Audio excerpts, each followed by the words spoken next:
ওমানের জাতীয় গণপরিবহন প্রতিষ্ঠান মওয়াসালাত আগামী ১ আগস্ট ২০২৬ থেকে মাসকাট ও সালালার সিটি বাস সেবায় নগদ অর্থে ভাড়া গ্রহণ সম্পূর্ণ বন্ধ করার ঘোষণা দিয়েছে। প্রতিষ্ঠানটি জানিয়েছে, যাত্রীদের জন্য আরও দ্রুত, সহজ ও আধুনিক ভ্রমণ সেবা নিশ্চিত করা এবং ডিজিটাল লেনদেনকে উৎসাহিত করার লক্ষ্যে এই সিদ্ধান্ত নেওয়া হয়েছে।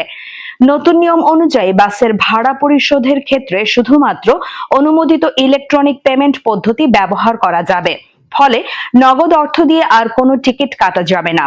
এর আগে চলতি বছরের ফেব্রুয়ারিতে মওয়াসালাত ঘোষণা দেয় যে তাদের সব বাসে ব্যাংক কার্ডের মাধ্যমে ভাড়া পরিশোধের সুবিধা চালু করা হয়েছে।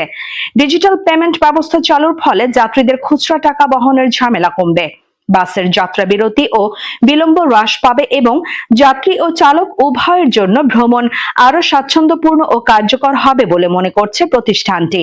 মওয়াসালাতের এ উদ্যোগ ওমানের গণপরিবহন ব্যবস্থাকে আরো স্মার্ট ও প্রযুক্তি নির্ভর করার পথে গুরুত্বপূর্ণ পদক্ষেপ হিসেবে বিবেচিত হচ্ছে। আপনার বিশ্বস্ত বাংলাদেশি ফার্মেসি এখন মাসকাট হামেরিয়া।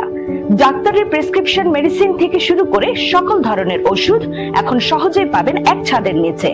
আজই চলে আসুন ওমানের রাজধানী মাসকাটের হামেরিয়া অবস্থিত আপনার বিশ্বস্ত আল শিফার ফার্মেসিতে, অথবা যোগাযোগ করুন ফোনে বা হোয়াটসঅ্যাপে।